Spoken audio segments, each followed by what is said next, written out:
What's going on, guys? This is your boy John the Liquidator coming back with another video. It looked like Stephanie White is going viral for not holding back on this year's team and their capabilities of actually winning a championship. Guys, for this one here, we got to go all the way up to Indy. Let's get it. Let's go.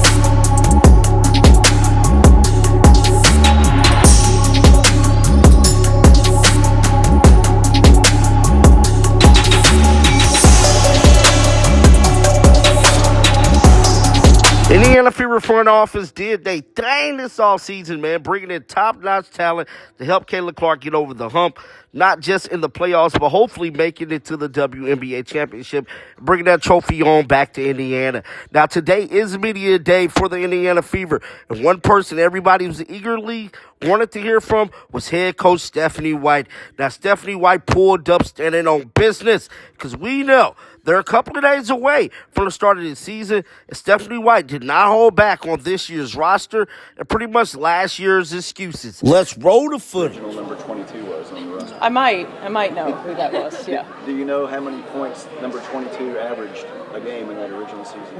Not a lot, but I don't know. No. 7.2. Okay. But as Caitlin said, you probably were a good ball distributor. Yeah, I sat on the bench a lot. Played a lot of different roles. Still a fan favorite though. What, just in general, what was the excitement? You look at where the excitement for women's basketball is in this franchise based on that inaugural year when we don't know what it's going to be like and how long it's going to go. What took everybody so long is the first thing that comes to mind. I think just being a part of this league, really. I mean, I came into this league in 1999, and being a part of this league for so long and thinking back to our first CBA and just wanting insurance all year long to where this league is now. It's just, it's what we always thought it would be, should be, could be.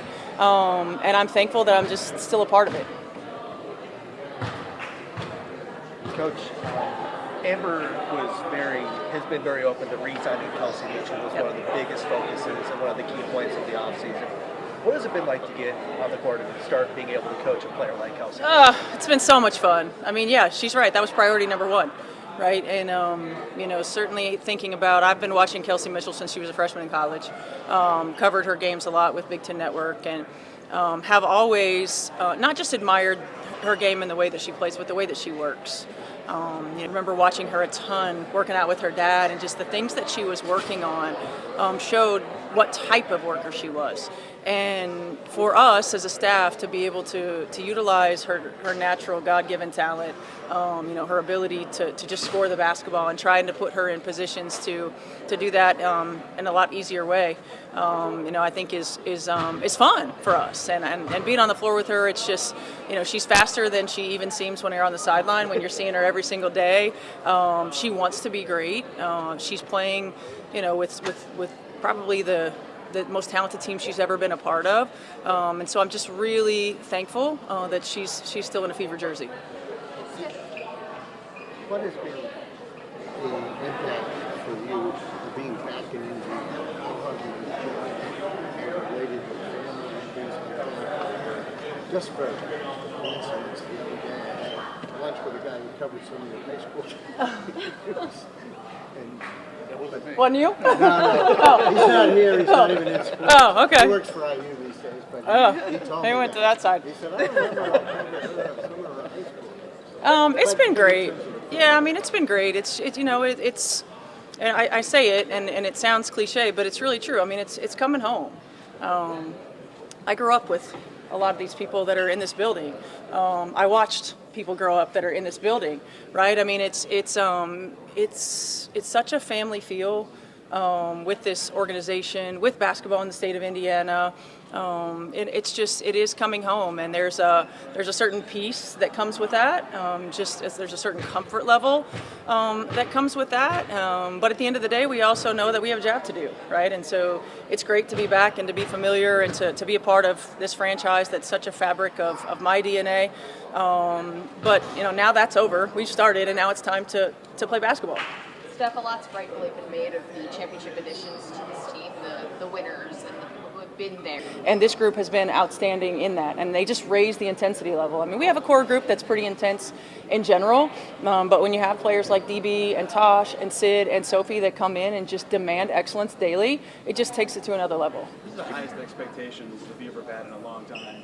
You've obviously coached a great team before. What does it take throughout a season to stay on top of that when things get hard, or just keep everybody focused and not distracted? Yeah, I mean, first things first, we got to talk about it, right? We have to make sure that, you can't rely on talent.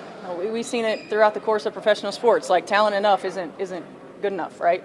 We have to rely on our daily disciplines. Our motivation is fleeting. Our feelings are fleeting, but we have to be disciplined in how we attack every single day. Our job as coaches is to maintain that level, not just the level that we expect, but the level that we accept on a daily basis. And so making sure we talk about it.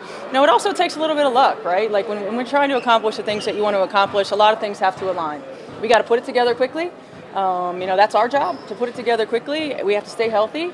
We want to be peaking at the right time. I know everybody expects us to compete for a championship in May. Well, that's not realistic. Like, we've got to make sure that we're taking our daily steps, and we're getting better, and we're stacking days, and we put the best team and the best combinations on the floor that we can. You mentioned staying level. How have you learned as a coach over the years to be better at that when things are harder challenging? Age. Certainly I think life experience. You can ask probably, yes, that's our ultimate goal. But life experience teaches us to not be too high, not be too low, that we have to approach each day and value each day with a certain discipline, a certain expectation, a certain understanding, and we have to go out and we have to live it. Steph, tagging on that, I know some coaches maybe shy away from talking about, hey, best roster I've been around 25 years, etc. Why was it so important for you to be so transparent about that, especially with your team? AC, you got me in trouble with that 2012 team. So, I think the most important thing is honesty and transparency and communication. I think that's always just how I've operated. It's how I wanted to be coached. It's how I want to coach. And look, like most good teams have that 8 probably player rotation. Like, we have 8 players who could start in this league. We've got a 9-10 player rotation that we can use on any given day right now, and so I think the quality of depth. And look, let's be honest, the league and the talent across the league is better than it's ever been. These young players that are coming in who have only known the WNBA, as opposed to some periods of time throughout the course of the WNBA, where you're getting players who had regular jobs and then came back to play in the WNBA. And so the talent level across the board is as deep as it's ever been. Pressure is a privilege. It is. Like, we all know, everybody who's been a part of a team, everybody who's won championships, everybody who's been a part of growing something special knows that a lot of things have to fall in line for you to win a championship. They do. That's why it's so incredibly difficult. But we're not shying away from the fact that we want to win a championship, that we want to position ourselves every single day to win a championship.